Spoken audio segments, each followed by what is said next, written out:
I just want to go back a little bit to something that was alluded to by Catherine. I'm going to start out with Catherine, then I'm going to go to Andrew. You know, when people look at IC24, they absolutely will see the gender diversity.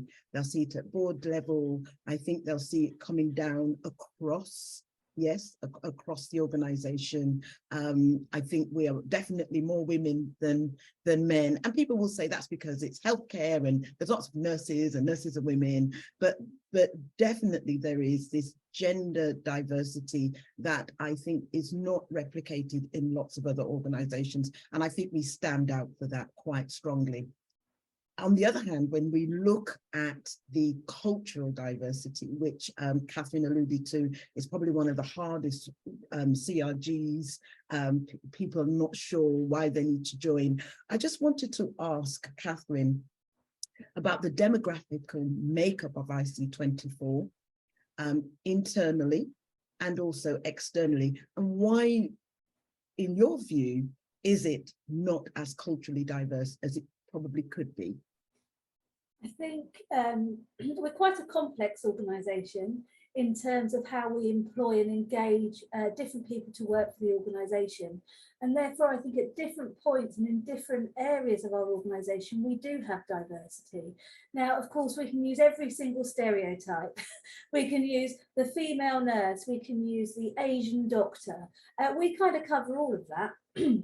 So we do have diversity in pockets of the organisation, but actually as you go up through the management structures, that's where you see the change in the diversity and therefore not being quite so reflective. Now, I think a lot of that comes from history.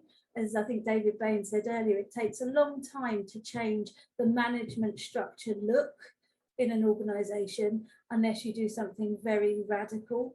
But that still takes quite a bit of time. So I think as an organisation, are people that engage either sessionally with the organisation, other people will be employed directly with the organisation. We do have that diversity, but it's traditional diversity. So people still do the roles you'd expect. And I think you'll really feel that the culture and things have changed when you see somebody go, oh, I wasn't expecting you to have that post. I wasn't expecting you to have that. That will be when we really know we've moved the dial a little bit. So I think for us, we do have cultural diversity in the workforce. In the areas we work, we do have full diversity. We have that in all areas because we do like a seaside coast here at IC24. We provide lots of services that have the sea as a border, and there you get a huge amount of diversity. And of course, then we still have the busy city centres. So I think while we do still have some lovely leafy areas that people would normally say, oh, that's very white middle class, that isn't quite as reflective of where we do provide services. So I think we do absolutely reflect the areas we cover, but as I say, you probably don't see that at all levels of the organisation. Right. Okay. So I'm going to go to Andrew. Thank you so much, Catherine. That there is diversity, although I'm going to push a little bit because when people look at the website, or maybe if they go into Kent or Ipswich or Norfolk, they probably wouldn't encounter diversity as they would expect. Andrew, what's your thoughts on this? Yeah, it's a valid challenge. I think we are, again, we've used the metaphor quite a bit, we are on a journey here. I think I did provide some insights without, obviously disclosing too much by way of confidentiality because of the nature of the process. But, some of our more recent shortlists have actually been entirely diverse, actually. One of the things that we are ensuring, and we're going through a recruitment process at the moment for a senior colleague, that when we actually engage a headhunter to support that work, sometimes it's internal, sometimes in this particular occasion it's an external headhunter, we will make sure that they have diversity credentials and will actually test those credentials. So when we're actually looking at posts that they've appointed to previously, we'll want to see evidence actually that they are capable of attracting a diverse shortlist.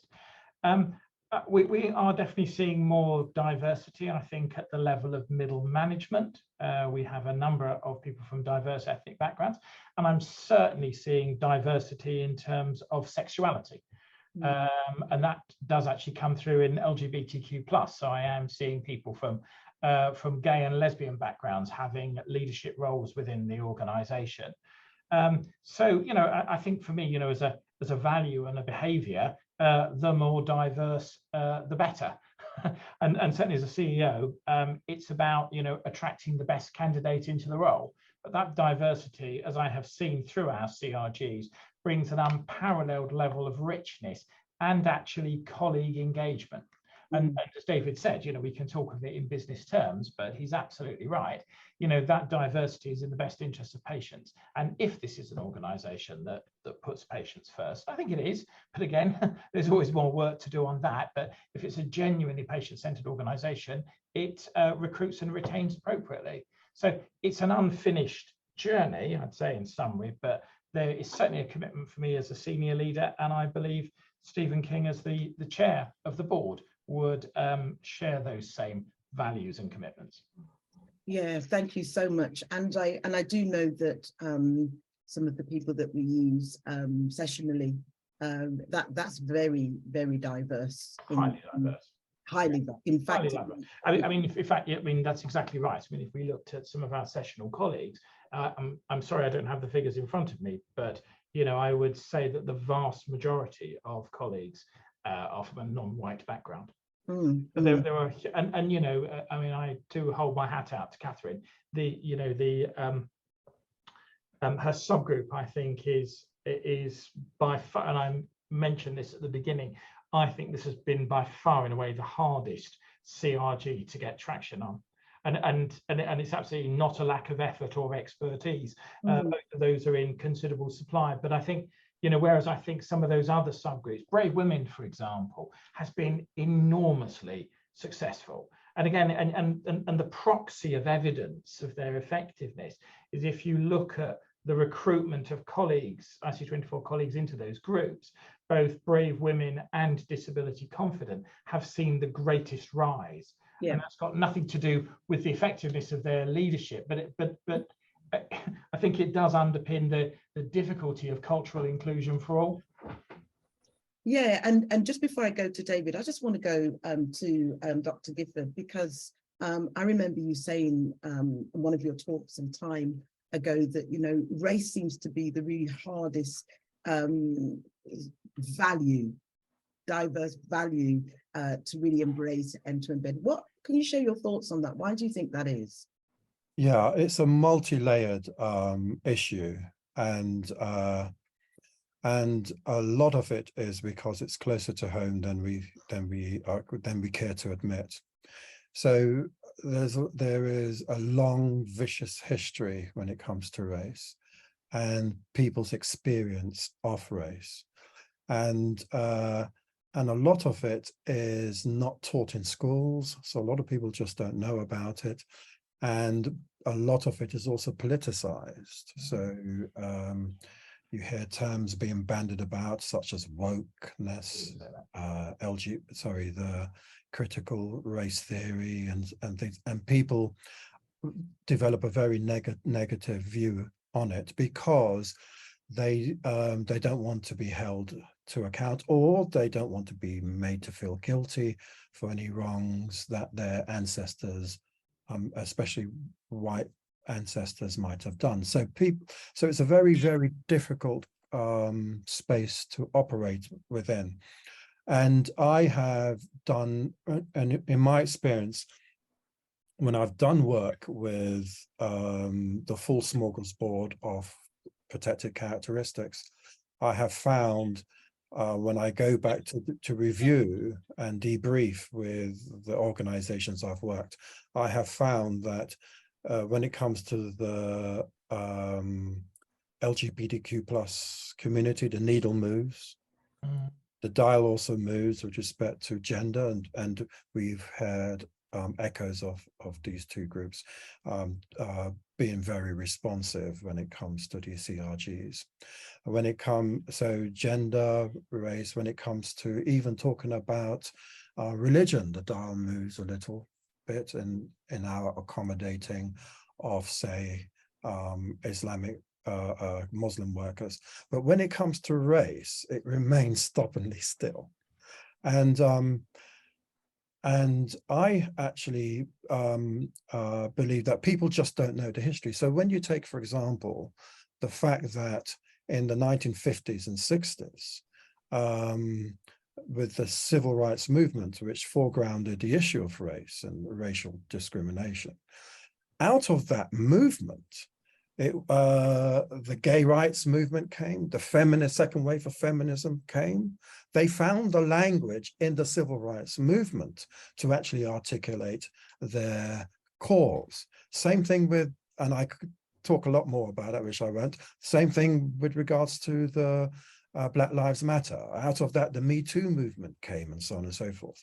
So it seems to me that if we target ethnically diverse issues as the lowest common denominator of these challenges, we will actually see development and progress with all the groups above them. So so that's my approach when I do work. So for example, when I do work on inclusive hiring, where we take very intentional, strategic and accountable approaches to acquiring a more diverse middle management, senior management team. But what do you say, Doctor, sorry to interrupt you, what do you say to people who will then say, well, you know, the jobs are out there, the opportunities are out there, we've gone to some of these communities, we've done this, and we're still not getting people, and sometimes if we do get them, it's because we've said we've got to hire this black and ethnic minority person. Don't you think that that begins to cause problems to the wider community of people who feel that really the best person should get the job?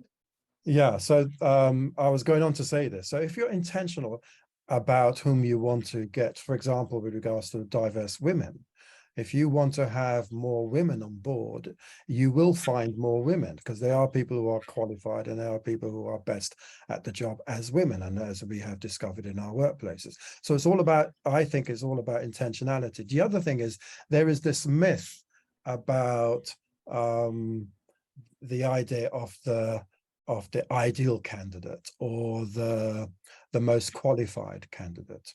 And what I have found is that people who from ethnically diverse backgrounds find it difficult to engage, because for them seeing is believing. So I would suggest that if you see the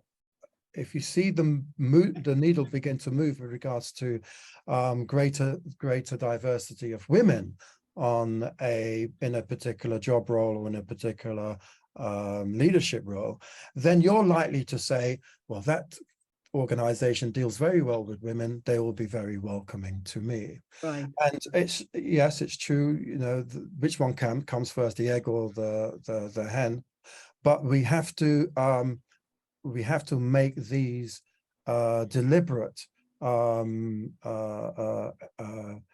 employments in order to demonstrate that we are actually doing something about it. And when we do that, as I have seen in my own work, people will believe in you and therefore will be attracted to working for you.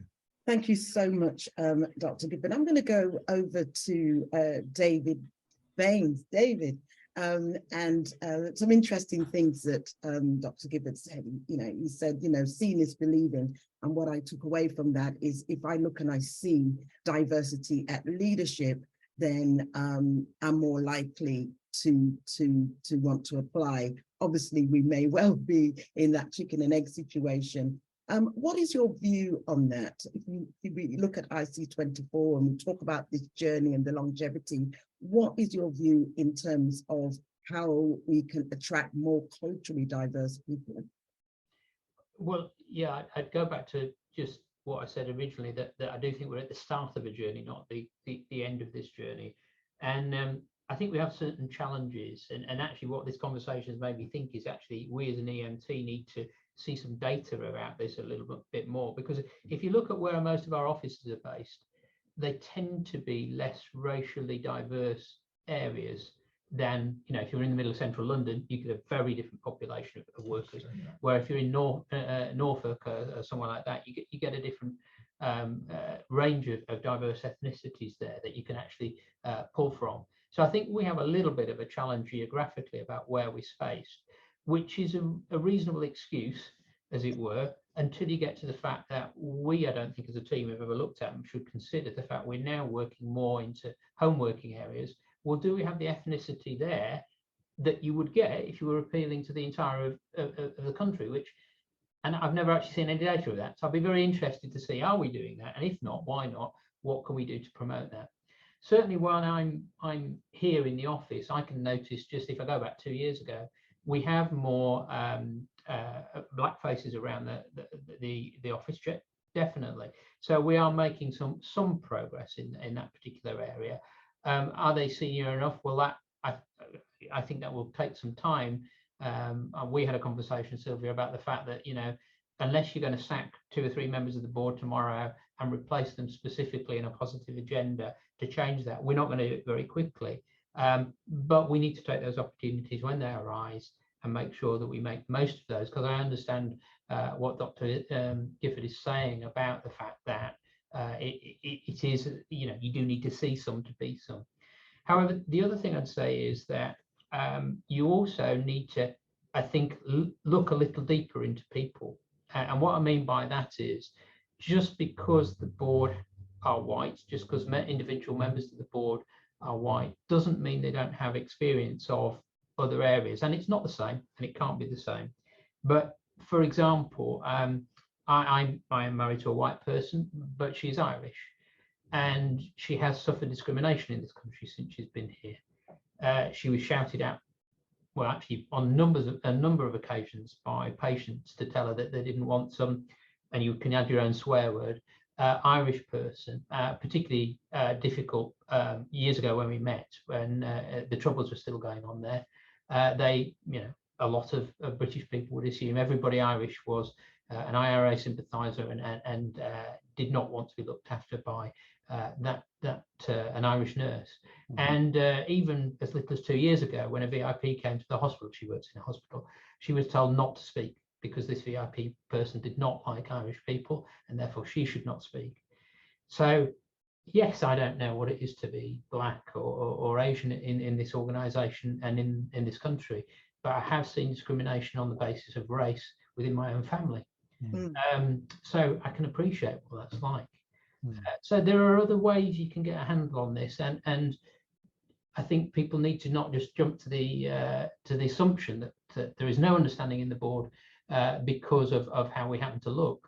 There are different ways of getting those experiences, and we all, I think, draw on experiences other than just our own when we're making these decisions, and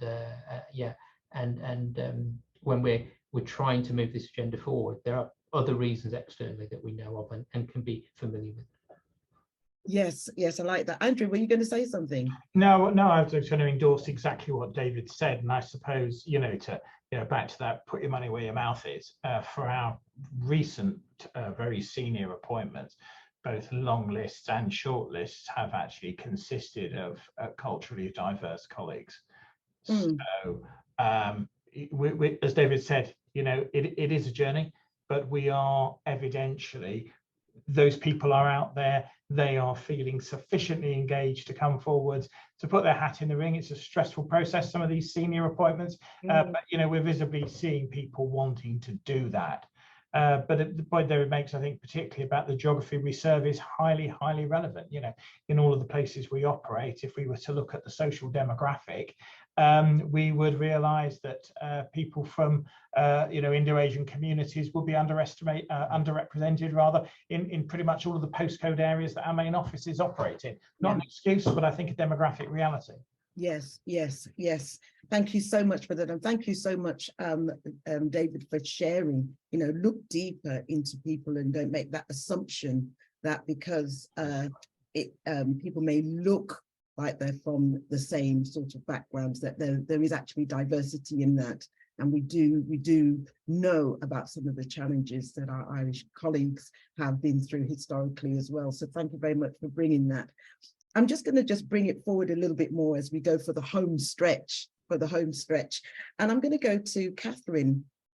And it's just building on from something that David said, in terms of, you know, right now, and this is just your personal view, right now, we have people at the board level and they are in there for a term. And I like what David said, you know, what do we do? Do we just sack them all and get other people in? Well, actually, I wouldn't agree with that, because that's replacement therapy. You know, you can sack 3 men and bring 3 women in, and it's the same thing. Nothing changes. We've just got 3 women sacked, following the same kind of infrastructure and cultures and behavior. So, Catherine, what is your view then in terms of what the board is doing? We're on this journey, and journey suggests progress. How are we really kind of moving forward in bringing diversity, not just cultural diversity, but that's one of our hardest ones. What do you think, in your opinion, that IC24 are doing to really begin to put things in place so that 10 years from now, when somebody else is doing ZOUD and there's all different people here, they're going to say, well, 10 years ago, this is how we looked, this is how we are today. What are we doing? Tangible examples. I think certainly, certainly over the last sort of 2-3 years, the board's been really focused on diversity of thought. And I think that's really important. And so if we're not getting the diversity of thought either in our discussions, our decision making, things have actually started to change in the organisation. So we've given more visibility for groups within the organisation to have contact with the board. So we've done that through Link 24, where that's a representation of all the staff, and they actually get to come to the board and share what they're talking about, and therefore can inform how we're thinking as well. So I think there is an openness of the board to encourage that diversity of thought. We may still all look very similar, but we're really trying to understand people's perceptions, where decisions are coming from, where unconscious biases are sitting, and we are actually starting to challenge those as a board. So I think that's been really important and been quite a journey for the board over the last 3 years in particular, since Andrew's sort of taken over some of the leadership and pushing some of these agendas through. So I think for me, it's if you're really going to understand the people who work within your organisation, you actually have to speak to them, and you actually have to encourage them to challenge you. So I think Andrew mentioned it earlier about that safe space, that the ability to challenge each other in a safe environment, and that compassionate leadership. So I think without those, you won't get that movement. So that's kind of where I see we've been on probably the biggest journey as a board in particular. And then Dr. Gifford sort of helped us on some of that journey about understanding, you know, 3 years ago, I don't even think I knew what a microaggression was. So I think we have come a long way. But as Andrew said, we're very aware on the beginning of the journey, but I think our openness to talk to the people that work for us and understand their view, where they're coming from, has been really fundamental in getting to where we are now. Thank you so much, Catherine. Thank you. And Andrew, Dr. Cato, what are your thoughts on how is IC24 really, you know, putting plans in place to continue this evolution? So if we put the CRGs aside and all these great things that we're doing, you know, as we get further on in the journey, it gets a little bit more harder because we're talking about systems and the barriers. What is the board's view on that in terms of how we're evolving? These discussions come at a very good time because the organisation is literally in the throes of refreshing its 3-year strategy going forwards. and the EDI piece will be playing a sort of central plank, I think, in that strategy going forward. So if it's kind of embedded at the level of the board and the board strategy, as we know, the board sets the strategy and holds the executive team to account for its delivery. So I think if as we are doing, it's established, up there at the top, as it were, then we have a greater chance of actually following through. And I mean, I think more generally, what I've seen, certainly with our current executive team, is our ability to follow through on delivery. I think many organisations, including us, can sometimes have a patchy approach to delivery, but I think we have actually seen a team that commits to delivery and actually follows it through. It's interesting. We're just having this session today. I was talking to our chairman earlier this morning, and as part of our planned rotation of board members, we will, in the course of the not too distant future, be providing an opportunity to bring new NEDs into the organisation. And I was talking to the chair only this morning about what that process should be. And I think I alluded to earlier, we are very keen to ensure that when we do engage headhunters to assist us with our senior appointments, that they have a demonstrable track record of bringing forwards an inclusive feel of candidates. So, but I think I know I take your point about the sort of setting aside of the CRG, but actually, I think that's a very powerful force, and it's a powerful force for change. Catherine mentioned Link 24. I know what I'm seeing, not necessarily in the context of D&I, but what I am seeing more generally is a stronger colleague voice, people being more willing to talk up, more willing to challenge. And our Link 24 leaders have a place on our well-led committee, which pretty much all of the board attends, so the NEDs attend. I'm seeing a lot more challenge from them, which I think is interesting, and it's absolutely healthy. But then if you kind of distillate it down to the level of colleagues, at one of our contact centres, we had 2 people who needed a wheelchair to aid their mobility. That would have placed challenges in terms of how they work. What we actually saw colleagues doing was calling for, there were 2 things actually happened. They wanted local adaptations to the estate, automatic door, which happened. But the really crucial thing we saw was them changing their behaviours, and they actually came to work alongside that person with disability. They weren't actually isolated. So it's, you've said it, I think, in the past, Sylvia, it's a kind of movement of change. You need to see leaders not just talking the talk, but walking the walk as well. But you've also, I think, got to see some of that, bottom up as well. I hope we're creating the conditions for colleagues to be engaged, to bring about change, and actually expect their leaders to walk the walk as well. So it's kind of multi-layered. As leaders, we need to be doing the right thing, but we need to empower our people to do the right things as well. Again, back to what David said at the beginning, absolutely in the best interest of patients. That's why we're here. Yes, I love that. I love that. And I love the top down and the bottom up, that concertina approach, which I think we mustn't forget the frozen middle in all of this. That's for another conversation, the frozen middle.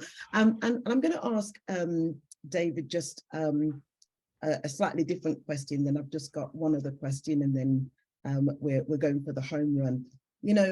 David, we've heard recently, in recent weeks, how a lot of organizations are challenging the financial investment in diversity efforts. A lot of the sort of movements recently since 2020 came about through the George Floyd and the Me Too movements. And so therefore, there's an assumption that a lot of diversity plans and strategies have been built on social unrest. Obviously, when those die down, a lot of organizations have got into this diversity fatigue, and what are we doing? What is your view then as Chief Financial Officer on the financial investment in diversity strategies, and what do you look for in order to say, yeah, I think we're good to go? So I think we need to, I'll start off as a finance director, you're always prudent. So you always want to make sure that your return is equal to your investment. So, is there an open checkbook for the diversity agenda? No, there's not. There can't be for anything we do in this organisation at all. We have to make sure that we're spending money appropriately, because we get money from the NHS, so we have to do that. However, if to put it in pure commercial terms, we we have to invest in it, because we know we struggle to get enough employees of the right nature with the right skills to run our services. We know that for a fact. Whether that be doctors, whether that be call handlers, whether that be some of the central service areas as well. So to not make ourselves open and available to the entire population is a huge, huge mistake for any organisation, but particularly ours with those struggles that we have. We have to be able to draw from a pool of people that want to come and work for us and make that as broad as possible. And so initiatives like this, if they can expand the pool of population who want to come and work for us, fantastic, exactly what we want and need in an economic, from an economic form. So that investment, although it has to be balanced, is absolutely essential to make sure we can achieve what we want to achieve.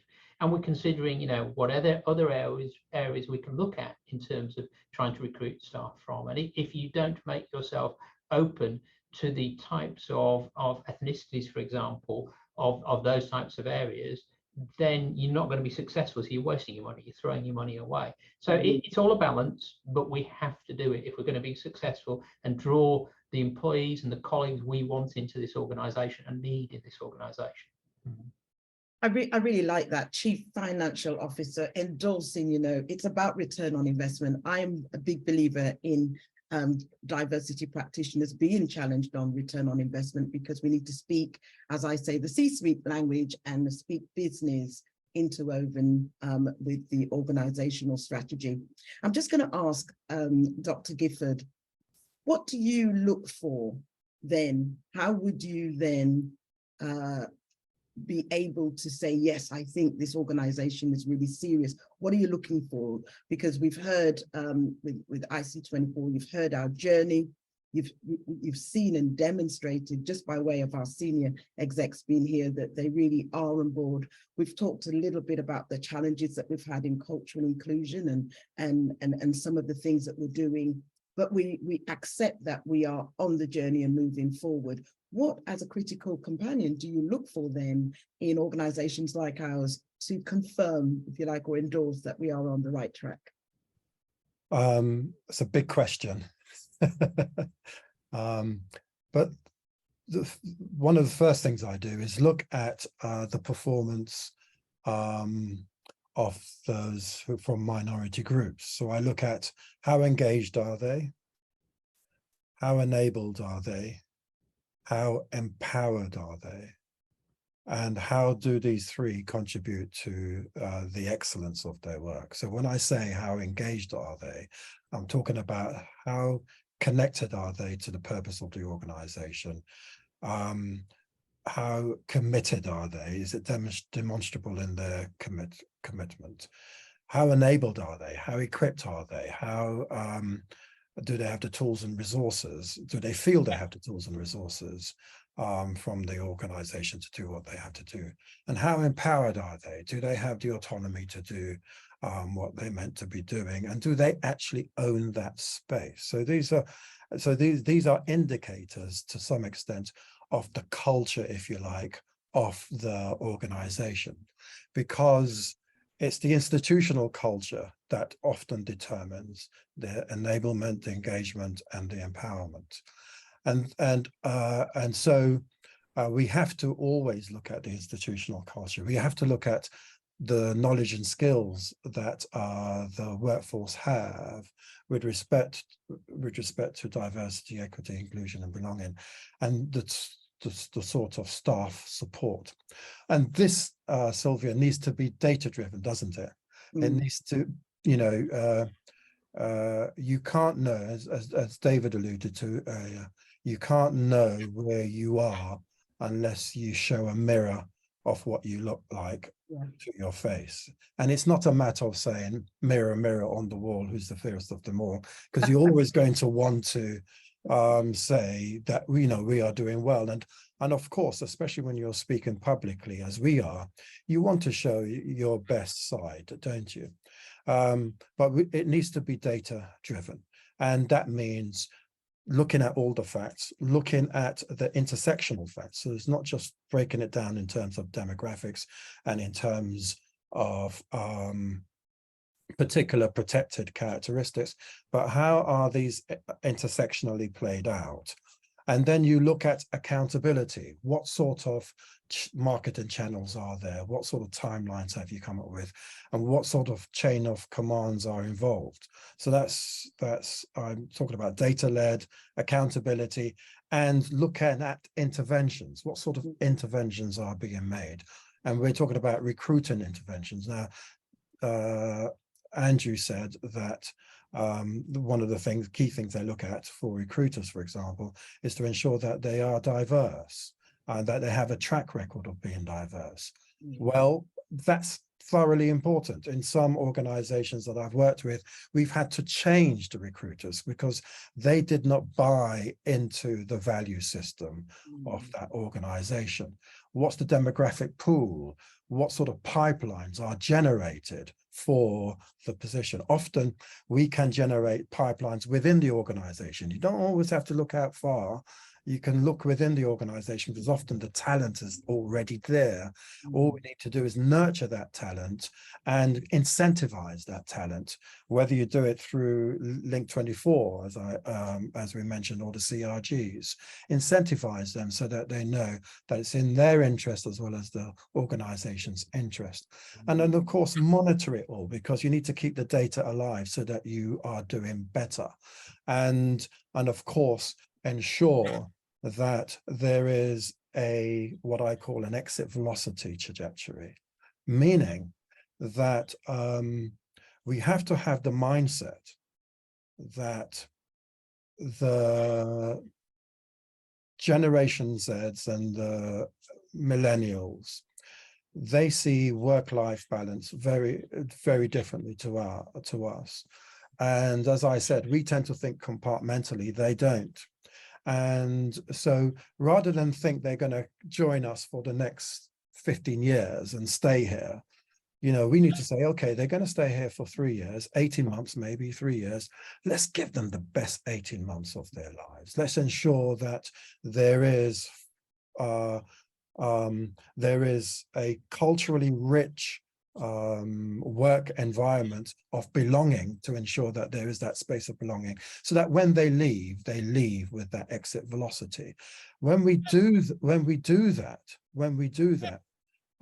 they will be our best adverts, and people would want to come, especially from a diverse perspective. You will often find that people from diverse backgrounds want that flexibility, want that enriched culture of belonging. And so really, we are helping and uplifting everybody when we focus in this way. Yeah. I love that exit velocity. I've actually written that down. And as you were talking about those drivers, I wrote them down and I tested them on myself. Am I engaged? Yes. Am I committed? Yes. Am I enabled? Yes. Am I equipped? Yes. Am I empowered? Absolutely. And I own my space. So there's one data point from in terms of IC24, but you're absolutely right. We know that without the data, and I know that just recently we have actually done diversity survey. So we know that without data, we're not going to go forward. And that is why a lot of organizations have just said, you know what, we don't believe in this diversity program initiative because there's no data to justify, you know, what we're doing. And for me, what I want to see is more practitioners linking the diversity strategy to the organizational strategy and applying that diverse lens throughout everything that we do. Well, this has been a really great conversation. I've just got one more, and it's going to be really quick, starting with David and Andrew. In one sentence, if you can, what does the future of IC24 look like through a diverse lens? I mean, for me, I hope actually diversity isn't even thought about at some point in the future, and that it's so normal we don't actually have to have this discussion. Probably a long way in the future, but that's what it means for me. Thanks, David. Yeah, nice description, David. I think for me, Sylvia, it's opportunity for all, getting the best outcomes for the people who we serve. They deserve nothing less. I love that. Thank you so much, Andrew. Catherine? Yeah, for me, it's having a whole workforce and team across IC24 who all come to work as their whole selves. Wow, yes. And last but not least, Dr. Gifford. For me, fundamentally, it's a place of belonging. I want to go into spaces where I feel that I'm not just welcomed, but I can sit in that space. And despite my own hang-ups, insecurities, fallibility, that it's a space that nurtures growth for the delivery of its services. Now, that might sound fluffy, and I guess to some extent it might be, but I'm speaking in the language of my 27-year-old son. Belonging. Mm. Well, I just want to thank In the Hot Seat with the C-suite panelists for having this discussion. And listen, we're on a journey. We have evidence that we're on this journey. And the future of IC24, if we've just heard from our panelists, is that we don't want to be talking about inclusion, diversity, and all the challenges. In the future, it's just going to be part of the norm. It's going to be a place of opportunity. There's opportunities already, but even in the future, it's going to be more.